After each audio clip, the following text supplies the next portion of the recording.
Hello everyone, welcome to DEEPSIGHT channel.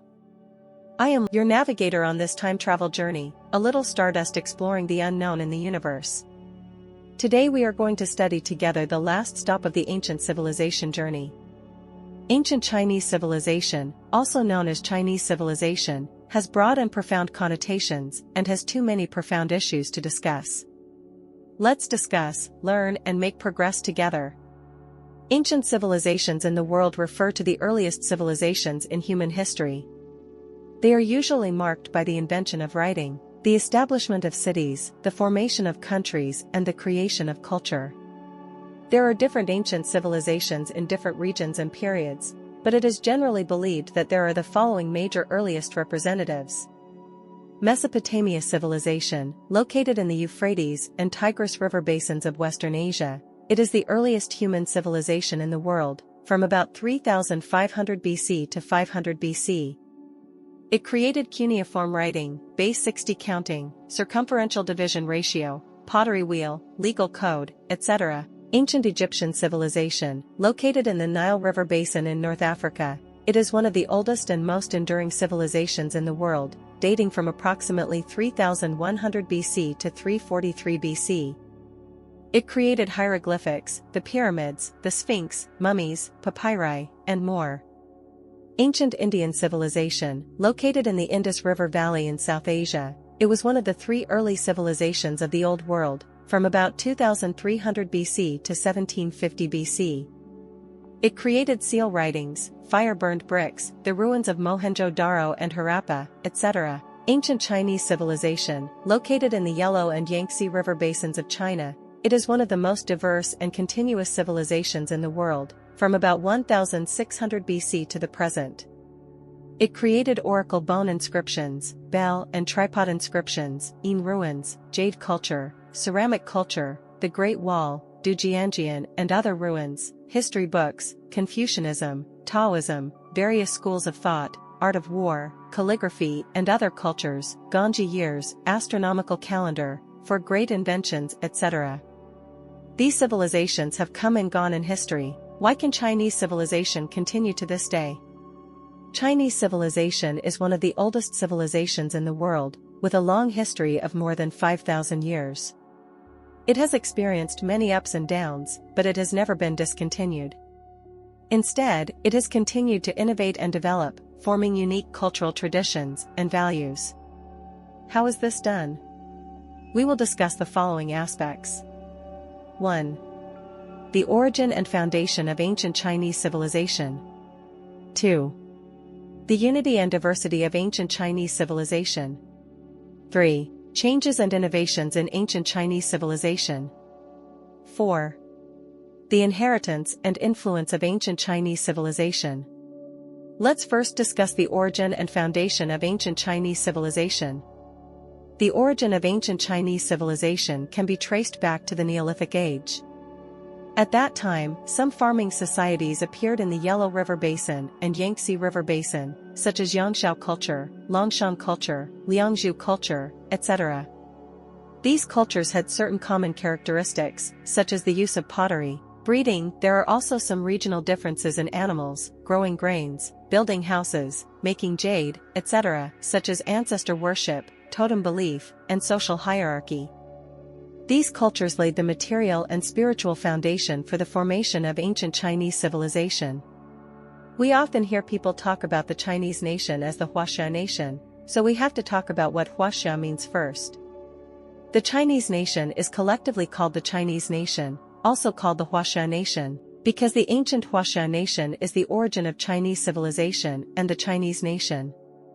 Huaxia is an ancient word used to refer to the civilization and people in the Central Plains region. It consists of two words, each with different meanings and origins. The word Hua means beauty, glory, and civilization, and is also the abbreviation of Huaxu country, the hometown of the Fuxi family.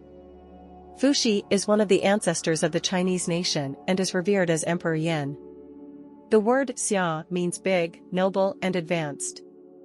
It is also the abbreviation of Xia Dynasty, the first dynasty in Chinese history. The founding monarch of the Xia Dynasty was Yu, who was a descendant of the Yellow Emperor, one of the ancestors of the Chinese nation. The word Huaxia first appeared in the ancient book Shangshu of the Zhou dynasty. It was used to describe the civilization and people in the Central Plains region and to distinguish it from the surrounding barbarians. Later, with the expansion of civilization in the Central Plains and the integration of various ethnic groups, Huaxia gradually became the collective name of all ethnic groups, including all Chinese territories, and became synonymous with China. The Huaxia tribe was an alliance formed by two tribes, Yan Emperor and Huang Emperor, about 5,000 years ago in the middle and upper reaches of the Yellow River Basin. The Yan-Huang tribe mainly lived in the middle and upper reaches of the Yellow River Basin, which is today's Shaanxi, Hunan, Gansu, and other provinces. They created a rich culture and civilization and influenced other surrounding peoples. Later, with the continuous integration of various ethnic groups, Huaxia gradually became the collective name of all ethnic groups including all Chinese territories and became synonymous with China. Emperor Yan and Emperor Huang were two tribal leaders in ancient China and were revered as one of the ancestors of the Chinese nation. There are some written records of their existence, and more research and discussion are ongoing. According to records in ancient books such as Guoyu, Jinyu, and historical records, the chronicles of the five emperors, Emperor Yan and Emperor Huang were half-brothers. Their father was Xiaodian and their mother was Youyu. Emperor Yan was named Shennong, with a surname of Jiang. He lived in Jiangshui, now Qinjiang River, Baoji, Shaanxi Province. Legend has it that he tasted herbs and invented farming and medicine. The Yellow Emperor's name was Shanyuan and his surname was Ji. He lived in the hills of Shanyuan, today's Xinjiang, Hunan Province. It is said that he created civilizations such as clothing, boats and carriages, music and writing. Emperor Yan and Emperor Huang once jointly fought against the Jiuli tribe in the east and the Qiyu tribe in the south. Later, they clashed due to competition for interests and territory. Finally, in the Battle of Zhuolu, now Zhuozhou, Hebei, Huang Emperor defeated Emperor Yan and unified the Chinese tribes in the Central Plains. The descendants of Emperor Yan and Emperor Huang formed the main body of the Chinese nation after thousands of years of integration and development. In addition to written records, the existence of Emperor Yan and Emperor Huang is also supported by some archaeological discoveries and folk beliefs. For example, there are the Mausoleum of Emperor Yan and the Temple of Emperor Yan in Baoji City, Shaanxi Province, and the Mausoleum of the Yellow Emperor and Shanyuan Temple are located in Xinjiang City, Hunan Province. People from all over the world go there to worship every year. In addition, some place names, surnames, totems, etc. may also be related to Emperor Yan and Emperor Huang. To sum up, Chinese civilization refers to the civilization of the Central Plains region in ancient China and is also the origin of the Chinese nation. Chinese civilization has different names. According to different eras and perspectives, it can be as follows. Yuxia, this is the earliest title. Yu and Xia were both ancient dynasties. Yao and Shun were both monarchs of the Yu dynasty, and Yu was the founding monarch of the Xia dynasty. Yu and Xia are two ancient dynasties that are called together and are also synonymous with Chinese civilization. Zhuxia, this is the name of the spring and autumn period and the warring states period. Zhuxia refers to the various vassal states in the Central Plains, such as Qi, Lu, Wei, Zhao, Han, Yan, etc. They are all branches or vassals of the Zhou dynasty, and they all follow the Zhou dynasty. Etiquette and Chinese culture. Zhuxia is a concept relative to the surrounding Rongdi. Zhonghua, this is the name that appeared after the Han dynasty.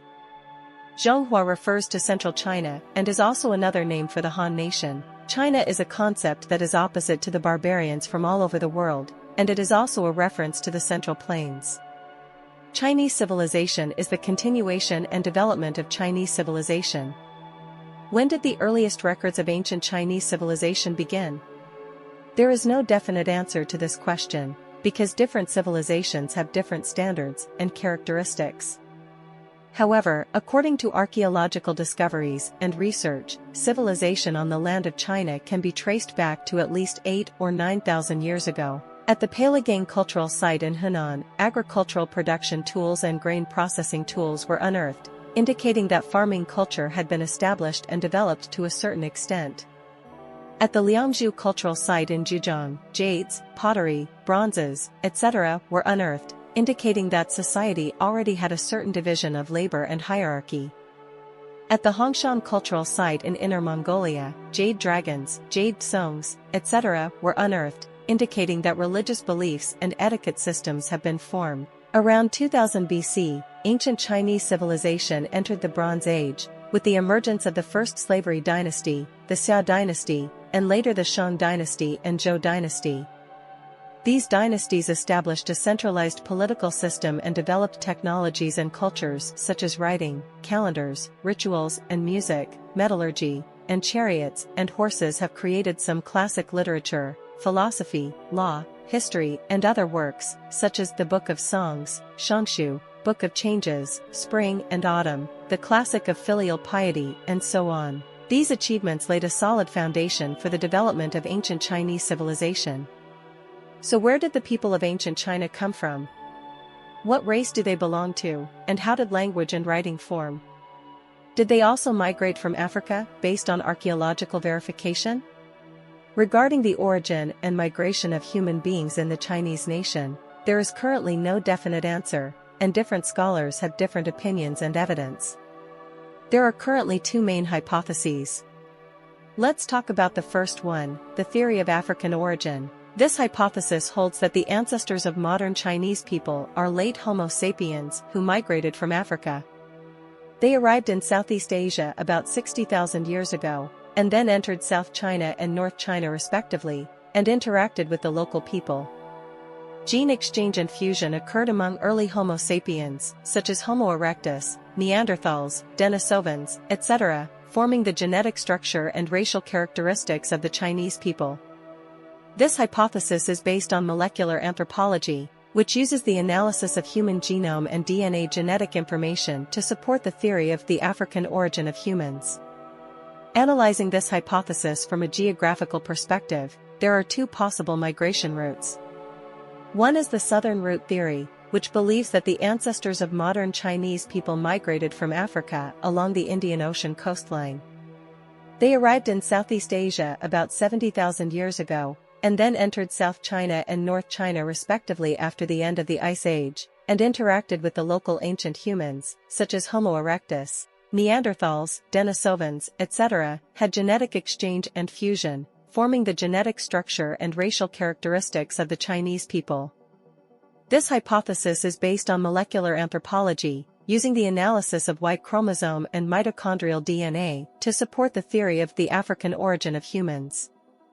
The other is the northern route theory, which believes that the ancestors of modern Chinese people migrated from Africa through Central Asia, Siberia, Mongolia, and northwest China.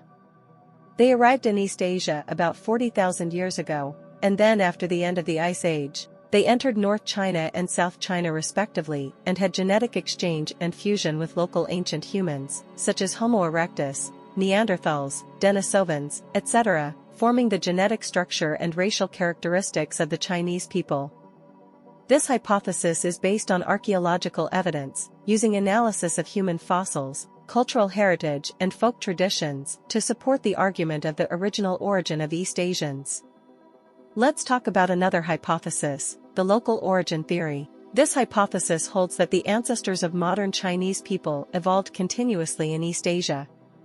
They have a common ancestor with late Homo sapiens in Africa, but after differentiation, they no longer had contact with Homo sapiens in Africa, but had genetic exchanges and fusions with other ancient humans, such as Homo erectus, Neanderthals, Denisovans, etc., in East Asia, forming the Chinese people genetic structure and racial characteristics.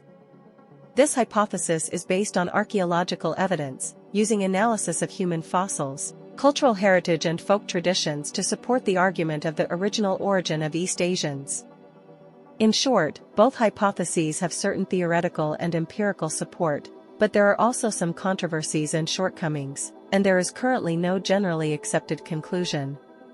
Let us continue to explore, in depth, is the Chinese race a pure Sino-Tibetan race? This question involves knowledge of anthropology and linguistics. Sino-Tibetan race is a concept of racial classification, which refers to the yellow race people mainly distributed in East Asia and Central and South Asia, including Han, Tibetan, Miao, Zhuang, Dai, Burmese, Thai, etc.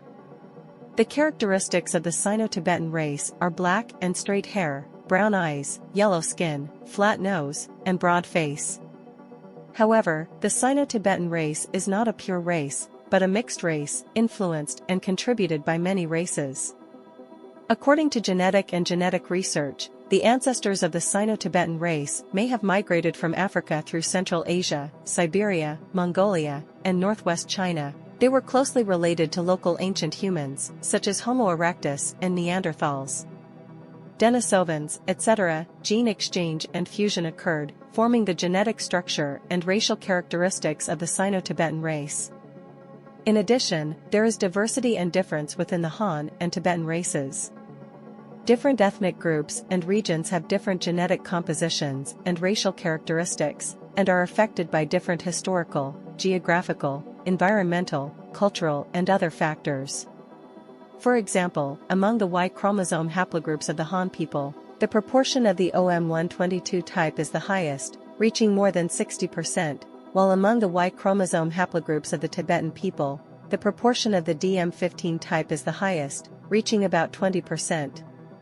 This shows that the Han people, there are certain differences in paternal ancestry with Tibetans. Therefore, this type of scholars believe that the Chinese race is not a pure Sino-Tibetan race, but a complex and diverse race with a rich and unique history and culture. So are these languages and characters always the same from ancient times to the present? How did they evolve to the present day? Sino-Tibetan language family is a concept of language classification, which refers to more than 400 languages mainly distributed in East Asia and Central and South Asia, including Chinese, Tibetan, Chang, Burmese, etc. The Sino-Tibetan language family is the second largest language family in the world, with the number of native speakers second only to the Indo-European language family. The languages of the Sino-Tibetan language family are classified as one language family because they share a common ancestral language, namely Proto-Sino-Tibetan, as well as some shared language features, such as monosyllables, tones, consonant aggregation, and lack of inflection. However, the languages of the Sino-Tibetan language family are not static, but have diversity and differences. Different language families and languages have different pronunciation, vocabulary, grammar, characters, etc., and have been influenced by different histories, geographies, environments, and cultures. Influence of other factors. For example, there are many phonetic differences between Chinese and Tibetan. For example, Chinese has 4 tones, while Tibetan has 2 tones. Chinese has differences in initial consonants and finals, but Tibetan does not. Chinese has differences in voiced and unvoiced sounds, while Tibetan has 2. The languages of the Sino-Tibetan language family have evolved and mutated over time and space, thus forming different dialects and branches. For example, the Chinese language has gone through processes such as the loss of initial consonants, changes in tones, and the simplification of polysyllables from ancient Chinese to medieval Chinese to modern Chinese, forming different dialects such as Mandarin, Wu dialect, and Cantonese. The characters of the Sino-Tibetan language family have not always been the same from ancient times to the present. Instead, they have undergone innovation and change with the development of society and technology, forming different ways of writing and expression. For example, Chinese characters have evolved from oracle bone inscriptions to bronze inscriptions to small seal script, official script, and regular script. They have experienced processes from pictograms to referring to things, and from understanding to pictographic sounds, forming different fonts and glyphs. Therefore, the appearance and language of the Sino-Tibetan language family are not the same from ancient times to the present, but are a dynamic and changeable system with rich and unique history and culture. In the last paragraph of this issue, we will talk about one of the important symbols of Chinese civilization, writing. The writing of ancient Chinese civilization was formed after a long process of development. According to the research of scholars, it can be roughly divided into the following stages. Primitive symbol stage. this is the budding stage of writing. About 8,000 years ago, in the Middle and Late Neolithic Age, Chinese civilization began to originate. A large number of primitive symbols carved on tortoise shells, bone vessels, pottery, and stone tools have been unearthed in places such as the Wuyangjiahu site in Hunan, totaling more than 50 kinds. These symbols are neat and standardized. Some of these symbols are similar to later Chinese characters and have the characteristics of simple writing, but whether they are actually words is still debated. Some scholars think they are a kind of writing, while others think they are just engraved symbols. Oracle stage, this is the mature stage of writing. About 3,500 years ago, in the late Xia Dynasty, Chinese civilization had developed to a very high level. One of its main features was the emergence of oracle bone inscriptions.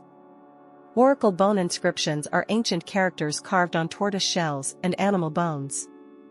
Most of their contents are inscriptions, but a few are narratives. Most of the oracle bone inscriptions conform to pictograms. The principle of word creation based on understanding, with pictophonetic characters accounting for only 20%, oracle bone inscriptions are the earliest systematic writing in the world, laying the foundation for the development of Chinese characters in later generations. Bronze inscription stage, this is the stage of evolution of writing. About 3,000 years ago, during the Xia Dynasty, Chinese civilization entered a prosperous era. One of its main features was the emergence of bronze inscriptions. Bronze inscriptions are characters engraved on bronze vessels, also known as belding inscriptions and ewer inscriptions. Compared with oracle bone inscriptions, bronze inscriptions are more pictographic and show an older writing style. The writing method of filling in the gold inscriptions makes the image vivid, lifelike, rich, and natural. Bronze inscriptions are one of the most important texts in the history of Chinese writing. They record the political, economic, cultural, military, and other aspects of the Xia Dynasty.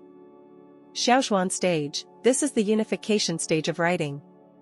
About 2,300 years ago, during the Qin Dynasty, Chinese civilization achieved its first great unification. One of its main features was the emergence of Xiaoxuan.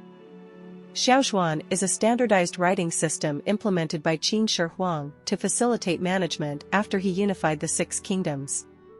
It is also called Qinxuan and Jingshu.